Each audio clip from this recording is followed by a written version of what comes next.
야고보서의 핵심은 믿음이 반드시 행함과 같이 있어야 된다는 겁니다. 이게 야고보서의 독특한 신학적 구조인데요. 이것을 옛날에 루터가 뭐라고 평가했냐면 야고보서를 지푸라기 같은 편지다 이렇게 평가했습니다. 왜냐하면 지푸라기처럼 참 쓸데없는 편지를 썼다 이렇게 얘기했습니다. 이유는 뭐냐면 루터는 믿음을 이야기할 때, 구원을 이야기할 때 믿음으로 구원받는다는 로마서, 갈라디아서, 우리가 흔히 말하는 이신칭의, 이신칭이라고 하는 것은 믿음으로 말미암아 칭의, 의롭다함을 받는다. 이신칭의 교리에 굉장히 루터는 충실했기 때문입니다. 여러분 그렇죠. 우리는 구원받을 때 믿음으로 받죠. 행함으로 받는 것은 아니죠. 그런데 행함으로 받는다라고 이야기하는 데가 있습니다. 믿음과 행함이 같이 있어야 된다 이야기했던 곳이 바로 천주교죠. 그래서 당시 캐톨릭에서 사제로 있었던 루터가 나중에 로마서를 읽고 갈라디아서를 읽다가 구원은 믿음으로만 받는 거구나 라는 것을 깨닫고 그때부터 행함이라고 하는 것을 버렸죠. 그래서 믿음으로만 받지 행함으로 받는 것은 아닌데 자꾸만 행함으로 받아야 된다 그러니 사람들이 행함을 하기 위해서 노력하다가 죽었을 때 그 사람들이 행함이 부족하면, 믿음으로 천국을 가야 하는데 행함이 부족하면 행함 때문에 천국을 못 가잖아요. 그래서 생겨난 교리가 연옥설이 생겼다 그랬잖아요. 원래 지옥과 천국 딱 둘이 있는데, 그런데 지옥과 천국 외에 중간에 연옥이라는 것을 만들었죠. 그래서 그 연옥이라고 하는 곳에는 누가 가느냐? 지옥에 갈 사람은 아니고 반드시 천국에 가야 할 사람인데 믿음이 있는데 행함이 부족한 경우, 그런 사람들은 연옥으로 간다. 그렇게 연옥설을 만들었죠. 그래서 연옥에 있던 사람들은 천국에 못 가는데 갈 수 있는 방법이 뭐냐? 행함을 채우면 되는 거죠. 선행을 채우면 되는 거죠. 누가 채웁니까? 자녀들이 채우고 후손들이 채우는 거죠. 후손들이 어떻게 채워요? 내가 행함을 100을 해야지 천국을 가는데 100이 안 되면 저도 연옥을 가요. 그러니까 열심히 행함을 한단 말이죠. 그래서 내가 100인데 110을 채운단 말이죠. 그럼 100 채우고 남은 행함 10. 그 남은 행함을 갖다가 누구한테 주느냐? 자기 조상들한테 주는 거죠. 내 조상이 100을 채워야 천국 가는데 80밖에 못 채웠어요. 그러면 내가 110을 채웠으면 100으로 천국을 가고 나머지 10으로 자기 조상한테 주면 자기 조상은 90이 되는 겁니다. 그럼 그 후대에 누군가가 10을 또 채워주면 연옥에서 천국으로 올라가는 거. 이렇게 말도 안 되는 황당한 교리를 만들었죠. 그래가지고서 그걸 뭐라 그러냐? 잉여 공로설이라고 이야기합니다. 잉여라고 하는 것은 남는 거를 잉여라 그러잖아요. 남는 거. 그러니까 공로가 남는다. 그래서 내가 열심히 행하는데 안 돼요. 아무래도 안 돼요. 그래서 어떻게 하냐면 잉여 공로, 남아있는 거를 사는 거예요. 돈을 주고 사는 거죠.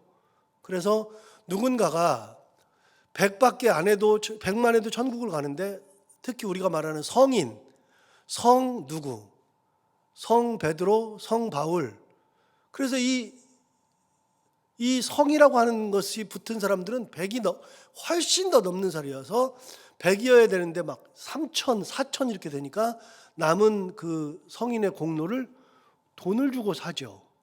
내가 행함은 못하지만 돈을 주고 사요. 그래서 사는 걸 가지고 내가 70밖에 나는 못하는데 30을 사야 되니 돈을 주고 사서 나도 천국 가고, 내가 돈이 많으니까 내 조상들의 그 공로를 사야 되니까 조상 것까지 사서 내 조상에게 줘요. 내가 이제 110을 해서 주는데 우리 조상이 80이어서 10만 채워줬으니 90 때문에 못 가니까 10을 돈을 주고 사서 내 조상도 줄 수 있고, 내 것도 살 수 있고, 그래서 연옥에서 천국으로 간다. 이렇게 해서 만든 게 뭐예요? 면죄부, 죄를 면하여 주는 증서를 만들어서 그 면죄부를 열심히 팔아서 지은 것이 지금 로마 바티칸에 가보면 교황이 머물고 있는 베드로 성당, 그걸 지었죠. 그걸 보고 나서 루터가 잘못됐다. 구원은 믿음으로 받지 행함으로 받는 것이 아니다. 그래서 행함을 딱 떨어냈습니다. 그래서 우리도 믿음으로 구원받는다라고 우리도 이야기합니다. 맞습니다. 그런데 야고보가 무슨 얘기를 했냐면 17절에 답을 딱 줬어요. 야고보가 뭐라고 줬느냐? 이와 같이 행함이 없는 믿음은 그 자체가 죽은 것이다 라고 말을 했으니, 행함이 없는 믿음, 그럼 행함은 뭐냐? 루터가 보기에는 이게 루터가 종교개혁을 일으킬 때 행함 때문에 연옥설이 나오고 잉여공로설이 나오고 면죄부를 팔고 그러면서 교회가 타락하고 그래서 행함을 다 버렸는데, 갑자기 행함 얘기를 하니까 이건 쓰레기 같은 거다. 야고보서는 쓰레기 같은 복음이다. 지푸라기 같은 서신이다 라고 이야기를 했을 정도입니다. 그럼 정말로 지푸라기냐? 현대에 해석을 해보니까 지푸라기가 아니라 야고보서가 없었으면 어떡할 뻔했느냐. 야고보서가 참 귀한 거였는데 그걸 몰랐다. 야고보서가 진짜 귀하다. 그래서 우리는 믿음을 얘기할 때 믿음만 얘기하는데, 야고보가 얘기했어요. 믿음이라고 하는 것을 어떻게 보여줄 거냐? 믿음이 어떻게 나타나냐? 행함으로 믿음이 나타나는 거지. 믿음이 있다 그러면서 행함이 없는 거는 죽은 거다. 그 얘기를 하는 겁니다. 자, 이걸 기본적으로 놓고 14절 한번 볼까요? 14절 보시면, 내 형제들아 만일 사람이 믿음이 있노라 하고, 믿음이 있다고 말하면서 행함이 없으면 무슨 유익이 있으리요? 그 믿음이 능히 자기를 구원하겠느냐? 믿음이 있다고 하는데 행함이 없는 그런 믿음이 무슨 유익이 있느냐? 여러분 1절을 한번 가서 볼까요? 1절을. 1절에 보시면, 내 형제들아 영광의 주 곧 우리 주 예수 그리스도에 대한 믿음을 너희가 가졌으니, 전제라 그랬죠. 너희가 예수 그리스도에 대한 믿음을 가졌으니 뭐 하라고요?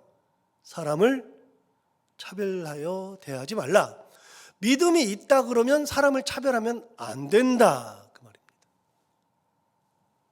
예수 그리스도에 대한 믿음이 있는데 주님께서 차별하지 말라 그러시는데, 너 예수님 믿지? 믿음이 있지. 그런데 어떻게 사람을 차별해? 그건 믿음이 있는 게 아니야. 여러분, 믿음이 있으면 사람을 차별할 수 없습니다. 사람을 차별하는 것은 잘못된 겁니다. 사람을 차별하지 않는 행함이 있어야 믿음이 보여지는 거죠. 자, 14절을 가서 보시면, 내 형제들아 만일 사람이 믿음이 있노라 하고 행함이 없으면 무슨 유익이 있으리요? 믿음이 있는데 행함이 없으면 무슨 유익이 있느냐? 그 믿음이 능히 자기를 구원하겠느냐? 여러분, 구원은 믿음으로만 한다 그랬잖아요. 그런데 행함이 없는 믿음은 자기를 구원하지 못한다.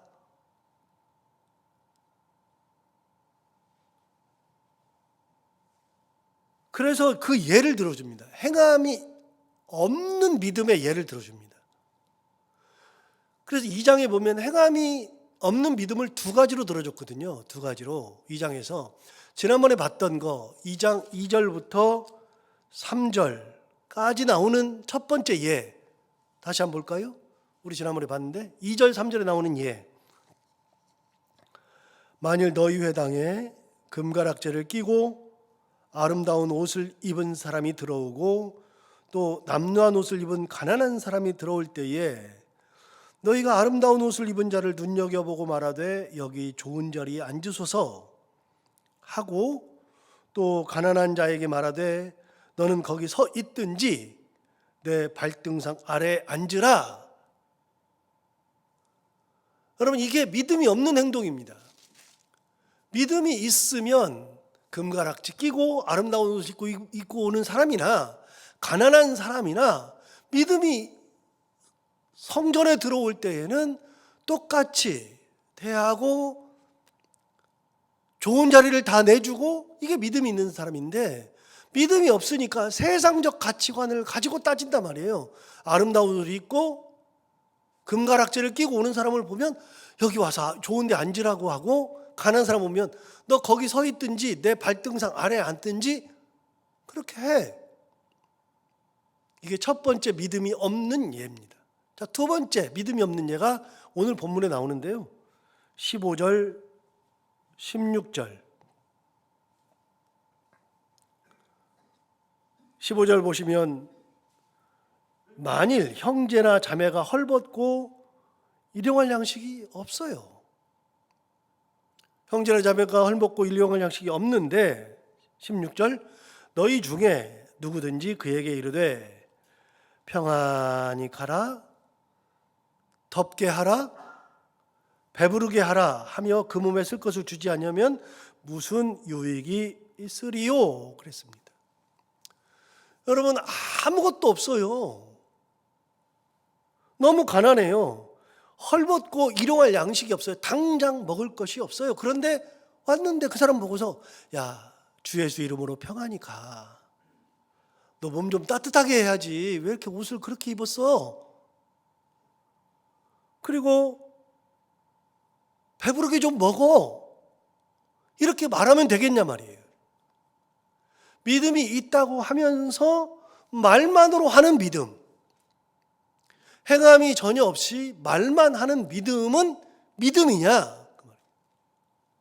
아무것도 없는데 그 사람에게, 야, 너 좀 배부르게 먹지, 옷 좀 따뜻하게 입지, 가서 평안히 가, 의미가 하나도 없다는 겁니다. 여러분, 하나님의 역사는 말로 되는 것이 아닙니다. 하나님이 너를 책임질 거야, 평안히 가.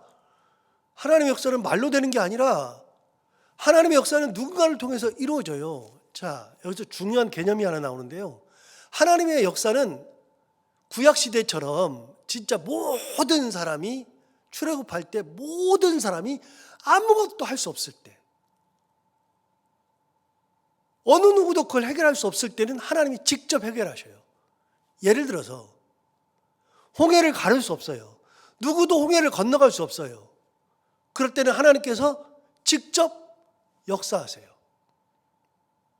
그래서 홍해를 가르셔요. 밤새 동풍으로 갈랐어요, 하나님께서. 또 광야에 나가가지고서 먹을 것이 없을 때 농사를 지을 수도 없고 짐승을 잡아먹을 수도 없고 뭘 구할 수도 없는 그때는 하나님이 직접 역사하셔요. 누구도 할 수 없을 때는 하나님께서 역사하셔요.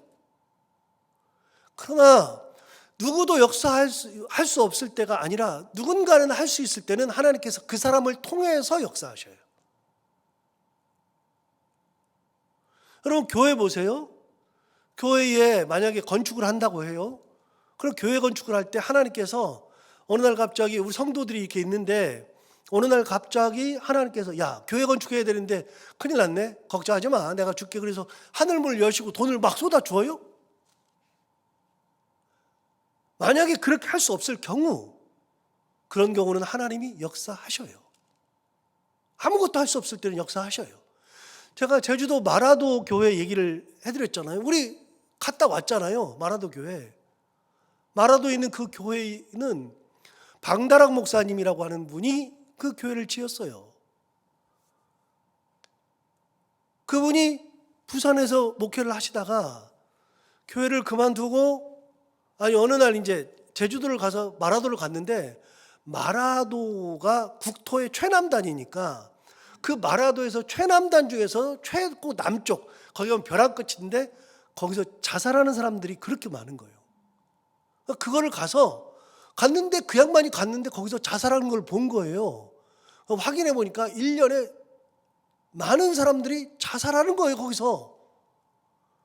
그걸 보고서 방다락 목사님이 내가 여기 와서 자살을 못하게 하는 것만 해도 하나님의 큰 일이겠다 싶어서 교회를 사임하고, 부산에 있는 교회를 사임하고 마라도에 가서 거기서 매일 돌아다니며, 관광객이 오면 매일 돌아다니면서 그 사람들을 설득해 가지고서 예수 그리스도를 전하고 희망을 줘서 자살을 못하게 해요.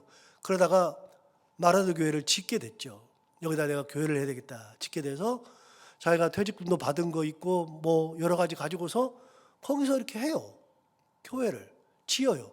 짓는데 요 정도, 제 허리 높이 정도밖에 못 샀는데, 그런데 돈이 다 떨어져 가지고 할 수가 없어요.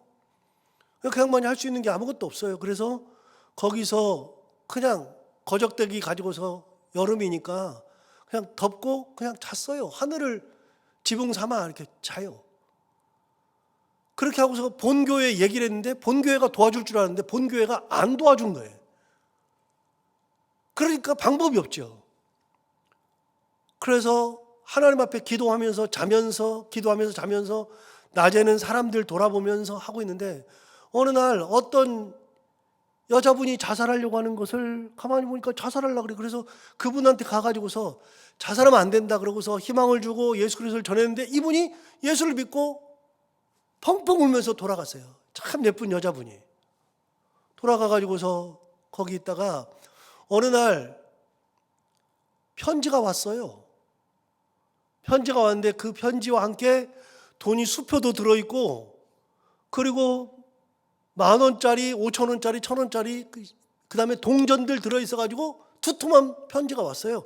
그 편지를 딱 읽어보니까 그 편지가 뭐냐면, 목사님, 저는 제주시에 있는 몸 파는 여자입니다. 창녀예요, 창녀. 그 여자가 삶이 힘들어서 자살하려고 그랬다가 거기 가가지고서 자살하려고 했는데 방다락 목사님 만나가지고서 목숨을 구했잖아요. 그래서 가가지고서 희망을 얻고 가가지고 거기서 같은 언니들한테 쭉 그 얘기를 했더니 언니들이 자기들이 돈을 낸 거예요. 그분이 교회를 짓는데 교회를 못 짓는 데더라. 그래서 자기들이 몸판 돈으로 돈을 모아가지고 보낸 거예요. 800 몇만 원을 보내가지고 교회를 세웠어요. 교회를 세우고 입당을 할 때 그분한테 편지를 했더니 입당 예배를 할 때 제주에 있는 목사님들도 오시고 귀빈들이 오셨는데 딱 와서 예배를 드리려고 그러는데 앞에 한복 입은 여자들이 쫙 앉아 있는 거 아니에요? 사람들이 아무도 몰라요. 저게 누구냐.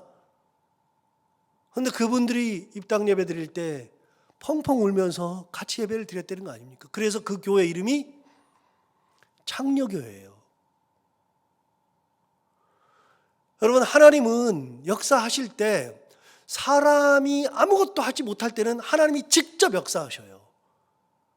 그러나 하나님이 사람 중에서 누군가라도 무언가를 할 수 있을 때가 되면 하나님께서 그 사람을 통해서 역사하시는 거예요. 장녀를 통해서도 역사하시고 의사를 통해서도 역사하시고, 그래서 우리나라에 왔던 선교사들 중에서 많은 사람들이 의사였어요. 그때 안 와도 되는 분들이 너무 많아요. 미국에 있으면 호의호식하는 사람들이 너무 많아요. 그런데 하나님이 그 사람 마음에 울림을 주시니까 그 마음 가지고 한국에 와서 조선에 와가지고 복음 전하다가 죽은 사람들 얼마나 많고, 또 자기 자녀들이 태어나자마자 죽은 선교사들이 너무나도 많아요. 왜요?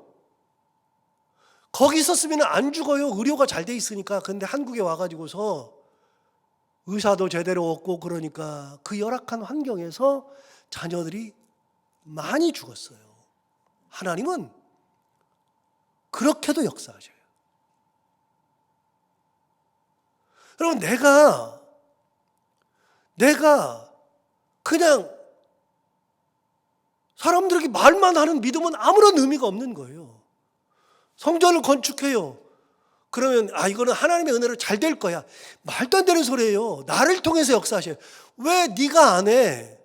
네가 왜 안 해? 저 사람을 네가 왜 안 도와? 말만 하면 뭐예요? 믿음이 없는 거죠. 믿음. 그 얘기하는 거예요. 평안히 가라. 덥게 하라. 배부르게 하라. 그 사람은 일용할 양식이 없는데 평안히 가라 그런다고 해서 평안히 가지냐고요. 하나님이 그때 누구한테 말씀하셔요? 네가 왜 안 해? 너한테 있는 거 조금 나눠야 되는 거 아니야. 그 부침이 안 와요? 그 부침이 오지 않겠어요? 그때 순종하는 것이 믿음. 그때 하나님 말씀으로 내가 하는 것이 믿음. 그래서 여러분, 행함이라고 하는 것은요, 믿음에서 떨어져 있지 않아요. 믿음이 있는 사람은 행하게 돼 있어요. 자, 여기서 중요한 게 나와요. 아까 천주교는 믿음과 행함이 다 있어야지 구원받죠. 그러니까 어떻게 해야 돼요? 구원받으려면 믿음도 있고 행함도 해야 돼요. 그러니까 다 의무예요. 전부 다 의무. 그런데 우리는 행함이라는 것을 말하지 않아요. 그런데 우리는 뭐예요? 믿음으로 구원받잖아요. 그럼 믿음으로 구원받으면 믿음이 있는 사람은 믿음으로 행하는 거예요.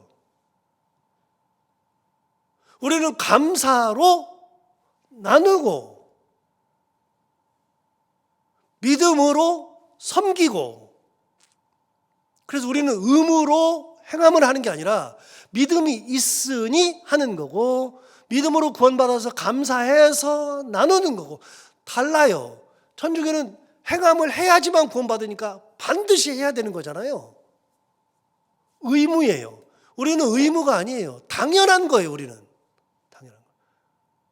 그래서 얘기하잖아요. 17절 다시 한번 읽어볼까요? 17절 뭐라 그래요?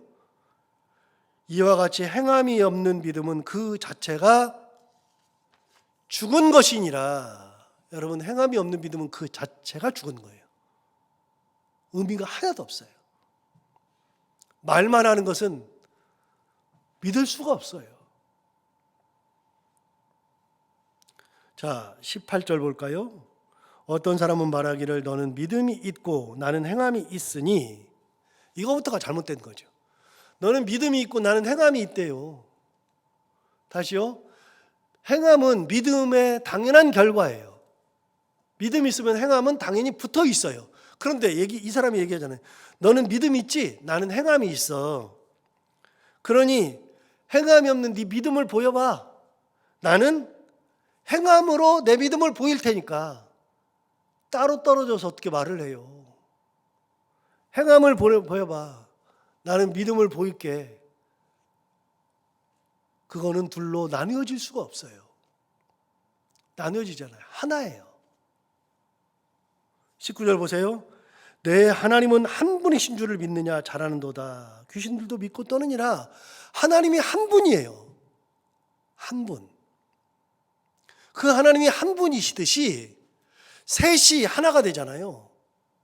셋이 하나가 되듯이 내 믿음이라고 하는 것, 행함과 떨어져 있는 게 아니라 이것도 하나예요. 똑같아요. 같아요. 마지막 20절. 아, 헛한한 사람아, 행함이 없는 믿음이 헛것인 줄을 알고자 하느냐. 예. 행함이 없는 믿음이 허탄한 거래요. 허탄하다는 게 뭐예요? 우리 그냥 다 아는데 제가 사전을 찾아보니까요, 허탄하다는 걸 이렇게 말을 해줘요. 사전에 허탄, 아무것도 없이 공허하다. 또 다른 의미는 가치가 없다. 세 번째는 무익하다. 네 번째는 거짓되다. 이게 다 사전에 나오는 용어예요. 아무것도 없어요. 무익해요. 거짓된 거예요. 허탄한 거예요. 야, 허탄한 사람아. 그 얘기는 너는 진짜 아무것도 없구나. 너는 거짓되구나. 너는 무익하구나. 가치가 없구나. 이런 사람을 허탄하다는 거예요. 행함이 없는 믿음의 사람들을 허탄하다. 그런데 이거를 공동번역 성서 찾아보니까 어리석은 사람아 그랬어요. 어리석은 사람. 어리석대요. 행함이 없는 믿음은 어리석은 사람이죠. 자, 우리가 믿음이 있고 은혜 가운데 산다 그러면 우리 믿음으로 사람들을 사랑하고 하나님의 마음이 있는 곳에 마음이 가 있고 그대로 살아가는 행함의 믿음이 있어야 된다.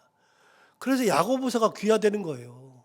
이걸 안 가르쳐 줬으면 어떻게 알겠냐. 맨날 믿음만 그러지. 그래서 예수 잘 믿는다 그러면서 사기치는 사람들은 믿음이 없어요. 예수 잘 믿는다 그러면서 하나님의 은혜 가운데 산다 그러면서 예수님의 말이 아닌 인간의 언어, 사탄의 언어를 쓰는 사람도 믿음이 없어요. 함부로 말하는 사람들. 진짜 믿음 없는 사람들. 예수 믿으면 온전한 믿음. 그 믿음은 행함이 있다는 거 다시 한번 생각하고 우리도 그렇게 행함이 있는 믿음으로 살아가는 귀한 저희들 모두가 다 되기를 바랍니다. 기도하겠습니다. 하나님 아버지 감사합니다. 오늘도 귀한 말씀으로 우리를 깨우쳐주셔서 감사합니다. 이 말씀 듣고 우리가 힘을 내서 주님 앞에 온전히 나아가길 원합니다.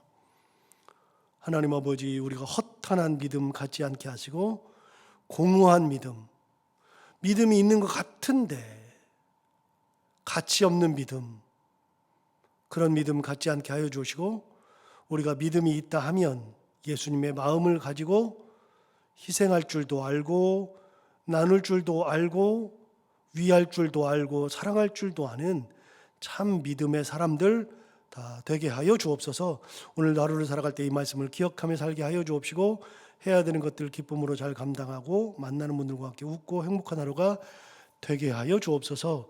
하나님 아버지, 오늘 날씨가 굉장히 추운 한파인데 살아가는 모든 분들 어느 곳에 있든지 간에 건강 지키시고 감기 걸리지 않도록 혹이라도 몸이 잘못되지 않도록 모두를 지키시고 사랑하는 성도들 어느 곳에 있든 하나님의 은혜를 충만히 누리는 귀한 하루가 되게 하여 주옵소서. 감사하며 예수님 이름으로 기도하옵나이다. 아멘.